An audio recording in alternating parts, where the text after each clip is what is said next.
رمضان المبارک نه بعد د شوال شپږ روزو ډیر زیات فضیلت رسول الله صلی الله علیه وسلم په فرامینو کې موجود ده. مسند احمد کې حضرت ابو ایوب انصاری رضی الله تعالی عنہ دا روایت موجود ده.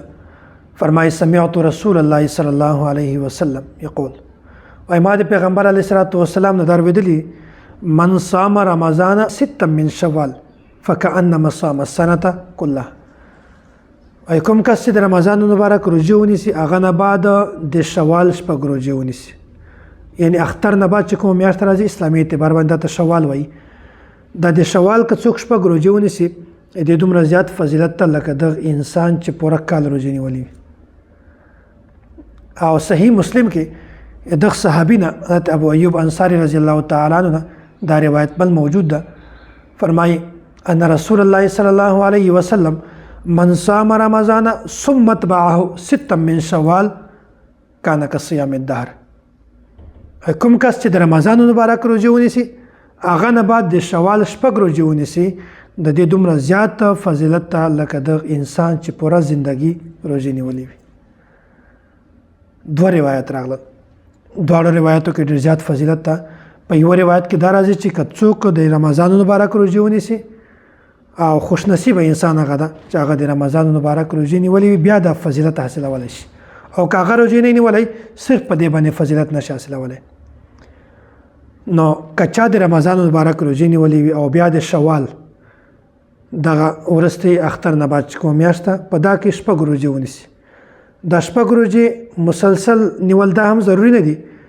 یو ونیسه بیا په منځ کې فاصله ورکړه بیا بله ونیسه بیا بهر خو په دې میاشت کې شپږ روزه ضروری دي. اگر چې په منځ کې فاصله ورکړي پروا نشته.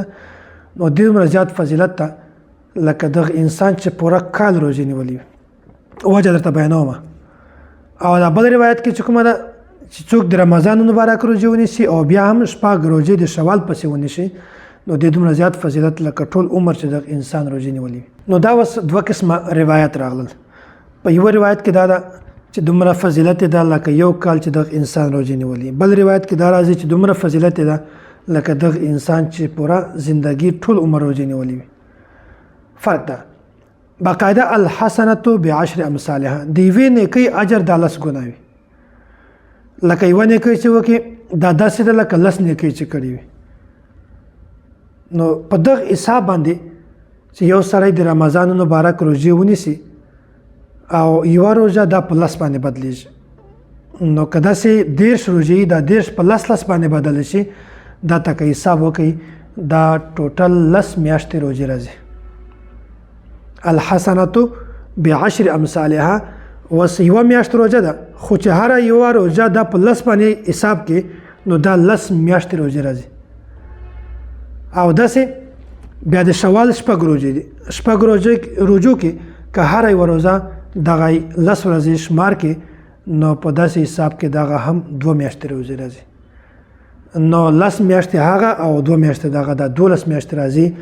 نو که چیرته داسې دا ترتیب په ذهن کې وي بیا به انشاءالله حدیث تاسو ته په اسانتیا سره په سمجھ کې راځي. او بیا مخته فرمای وایي که کوم انسان دا عمل جوړ شي معمولی جوړ شي، کوم روایت کې دا راغلی چې ټوله زندگی داسې ده لکه دغه انسان ټوله زندگی روزه نیولې وي. او کله چا یو انسان معمول جوړ شي، هر انسان هر کال د رمضان مبارک روزه نیسي او هر کال د شوال شپږ روزه نیسي نو دا انسان ته دومره ثواب ملاويږي لکه هر کال چې د مکمل روزه نیسي. هر کال نو هر کال چې دا انسان روزه دار وي د روزه ثواب ورته ملاويږي. نو دا داسې ده فكأنما صام السنه كلها او كان كصيام الدهر. نو چې هر کال دا سړی روزه نیسي دا داسې لکه ټول ژوندۍ چې د انسان روزه نیولې. نو دا خبره تاسو کله په ذهن کې راشي نو دغه بیا د احادیث او تشریح او مفهوم دا صحیح تاسو په ذهن کې کښنولای شي چې رسول الله صلی الله علیه وسلم حدیث ته چې کوم یو کس د رمضان مبارک 10 روزه ونیسي او بیا د شوال شپږ روزه ونیسي دغه دومره ثواب ده لکه د انسان چې پوره کال روزه نیولې. او بل روایت کې دا راځي چې دغه دومره ثواب ده لکه انسان چې ټول عمر روزه نیولې وي. او که دغه مونږ داسې حساب کو چې هر روزه د پلس باندې حساب کو الحسنه بعشر امثالها نو په یو اجر باندې په یو نیکی باندې الله تعالی 10 اجر درکوي. د لس کراته شمارل کیږي. نو په دې حساب باندې دواړو احادیثو مفهوم د تاسو په ذهن کې کښیني.